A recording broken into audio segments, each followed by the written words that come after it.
Welcome to this very special edition of the KJ Masterclass Live, the show which ensures that you profit from your time spent here with experts, either through their industry insights, information, or simply learning from them. And today we have with us Kathryn Booker-Veloz, executive coach and leadership strategist.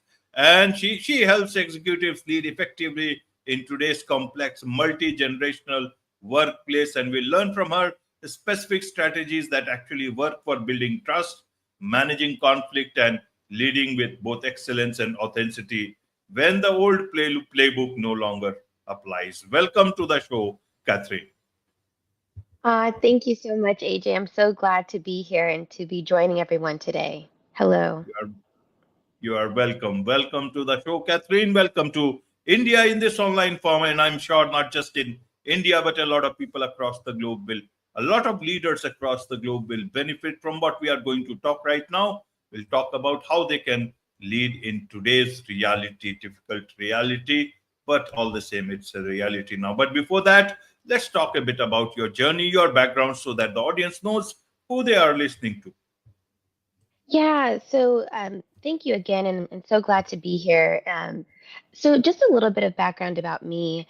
I have, over 10 plus years of international development experience, and international experience more broadly, where I had the opportunity to work with, the federal government, coaching U.S. diplomats and, the top senior executives. I ended up becoming the youngest member on my C-suite leadership team by age 27, which is, kind of unheard of and kind of nerve-wracking, but just based on my skill set and qualifications, being able to add a unique lens to my C-suite leadership team.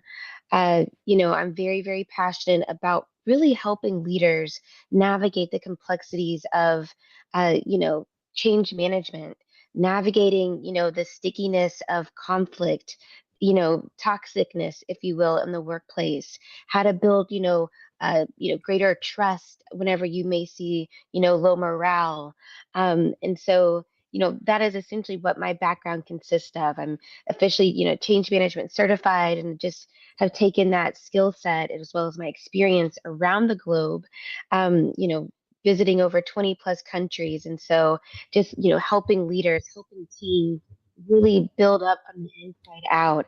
And so that has definitely been a privilege. And just a little bit of background about me. Absolutely, absolutely, Catherine. So, to understand the issue better in today's time, leading in today's time, where is the problem? Is it the problem with the old generation, or is it that the new generation is demanding too much? Is it that old generation does not does need the new generation, but they do not know how to deal with them, and the old generation, new generation says we perhaps they don't need them. They need their kind of workplaces, their kind of systems, their kind of future. Help us understand the realities on the ground. Yeah, that's a really excellent question, AJ. Thank you for that. You know, what we are finding, and according to the research, right, whether you look at Harvard or MIT or just, the research that's out there, there are five different generations for the most part that are represented in the workplace currently as it stands. And so we see that Gen Z is, entering the workplace.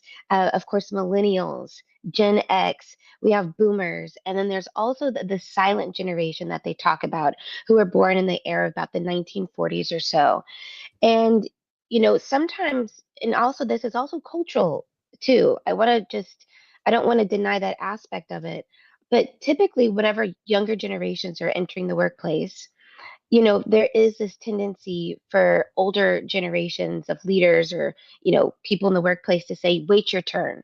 You have to, put in the sweat equity and work hard and climb all these ladders and barriers as they did. And while that is maybe true to some degree, what I'm really seeing, and this is speaking as a younger millennial in the workplace, that's not, entirely true.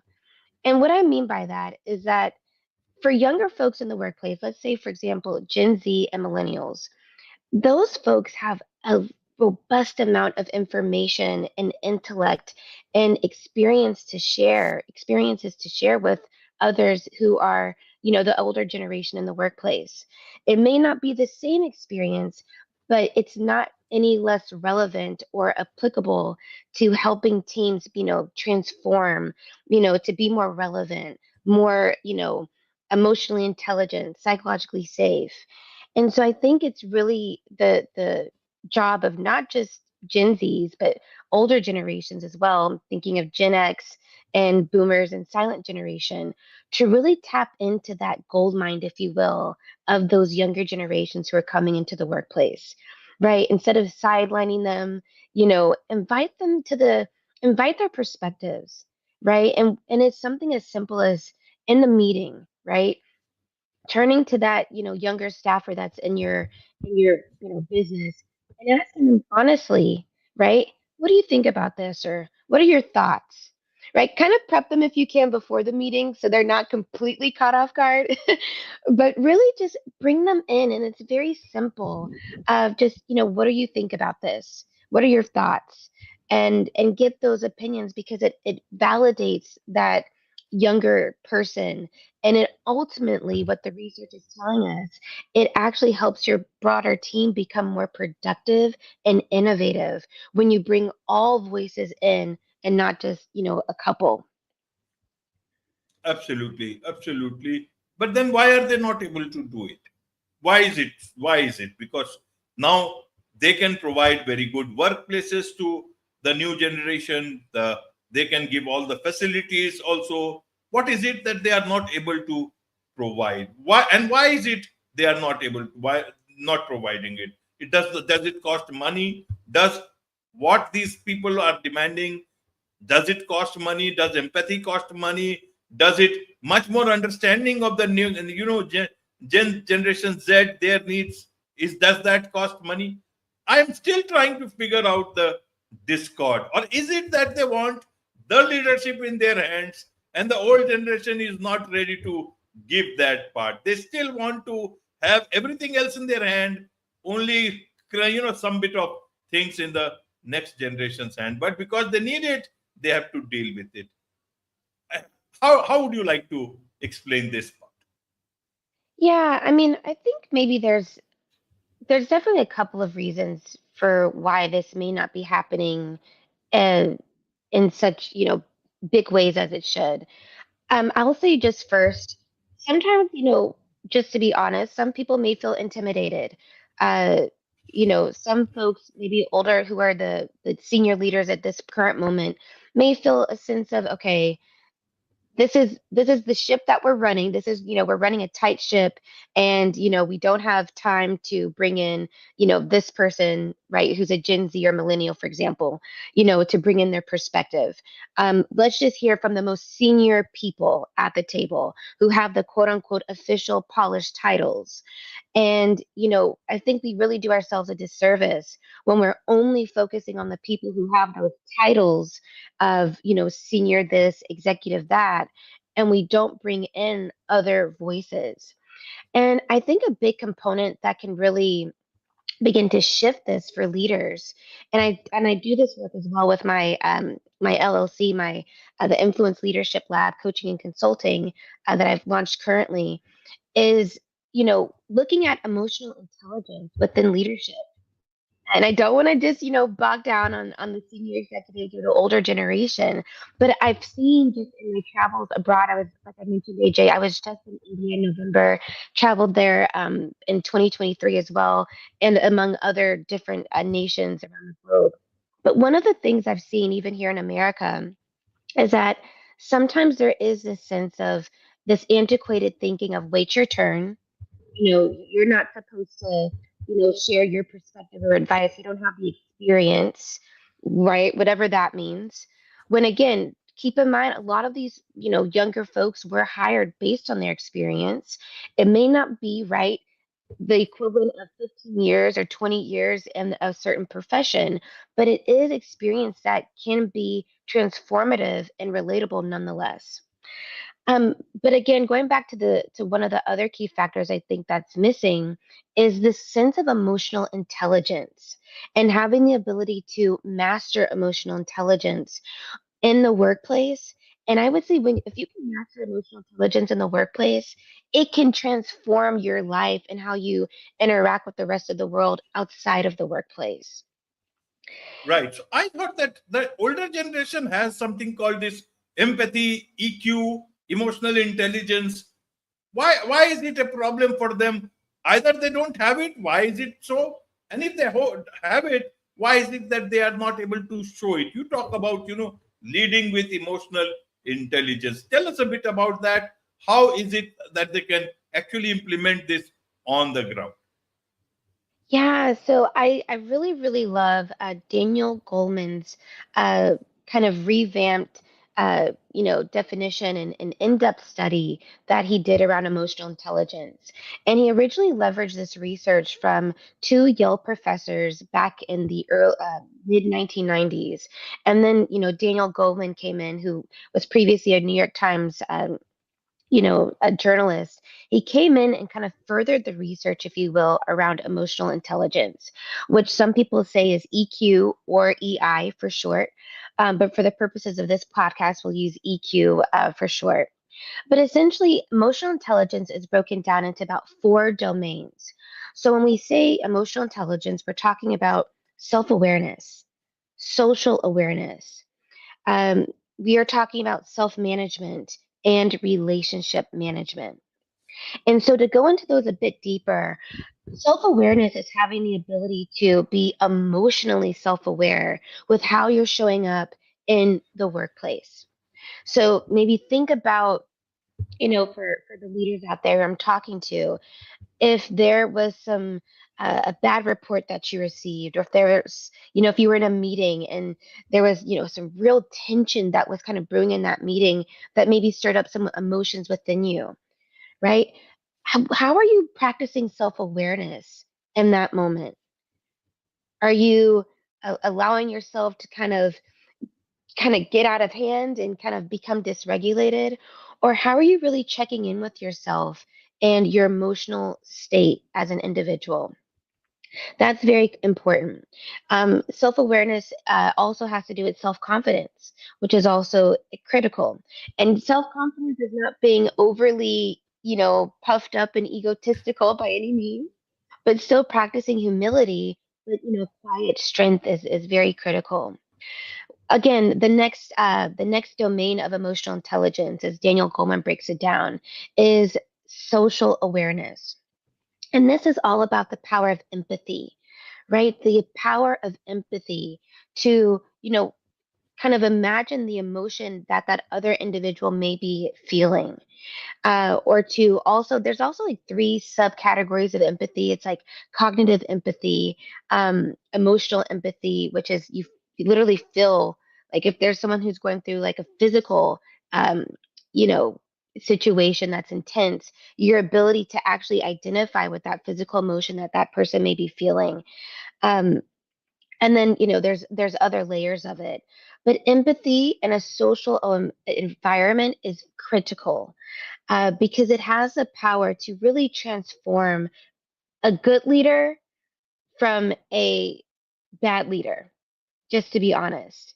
It's the ability to relate to the staff around you with in a way that is human, right? Humanistic, especially as AI is getting bigger and bigger and bigger, having the ability to have someone who can empathize and see the person for who they are is going to be critical. The third domain of emotional intelligence is self management. And I am sure, right, if we were all in a room together, that I could literally ask a question, and I'll just ask it now. How many people can recall, experiencing a leader who they just blew up and yelled, whether it was your immediate boss or whether it was, you observed it within another leader in your office or workspace. How many people have ever witnessed that or experienced it? We often see that stuff on the movies You definitely see that here in America. It is getting better, but it's definitely there.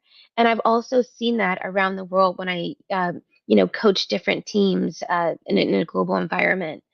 But having that ability to have self management is critical for emotional intelligence. And it's really about having emotional self control. It's, taking initiative, being transparent, right?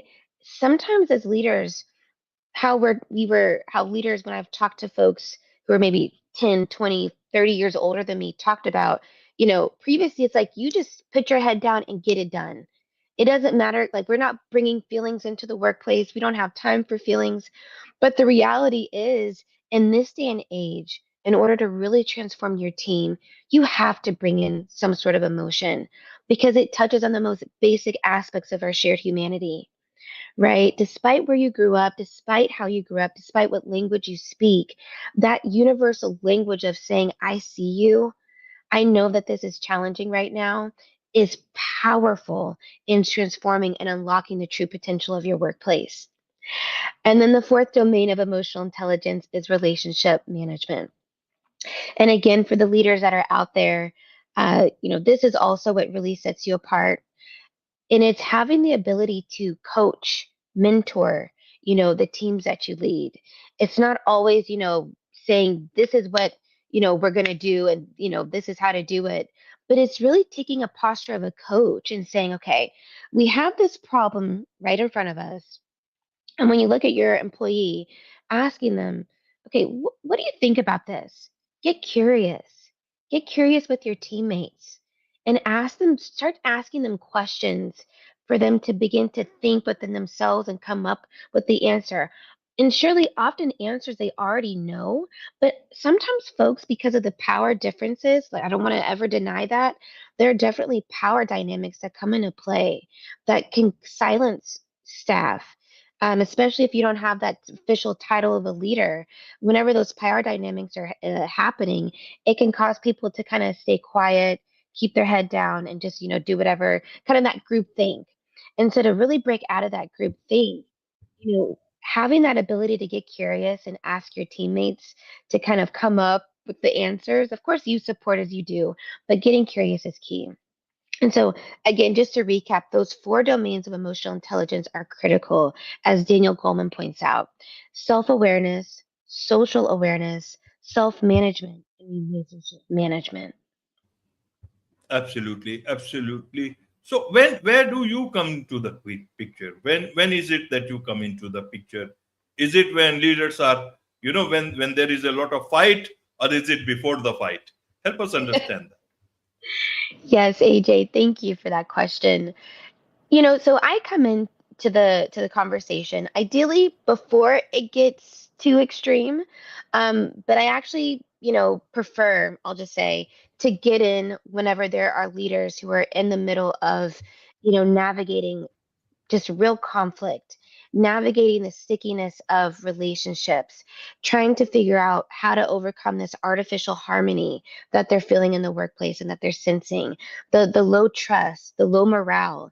Where I really come in as an executive coach and leadership strategist is really partnering alongside of leaders, walking together to really figure out, okay, how do we overcome this mountain? I actually have a program called From the Valley to the Mountaintop. And it's really, really critical and powerful 6 month program that I've created for leaders to really explore a problem set that they already have. And we break it down. It's, of course, tailored to their unique situation, but we walk side by side to, include practical skills, because that's the biggest tool that I found, AJ, is leaders don't just want fluff and talk. They want practical tools that can get them to the other side of this challenge. Whether it's, we have, with me, I have honest, hard, sometimes hard conversations, but in kindness, right? As always, hopefully you can see a little bit in my personality and smile, but we do it with kindness. But I'm not going to shy away from asking those honest questions, because what we're finding, AJ, is that leaders who don't, for example, practice emotional intelligence actually are lead to higher rates of burnout within the broader organization over years.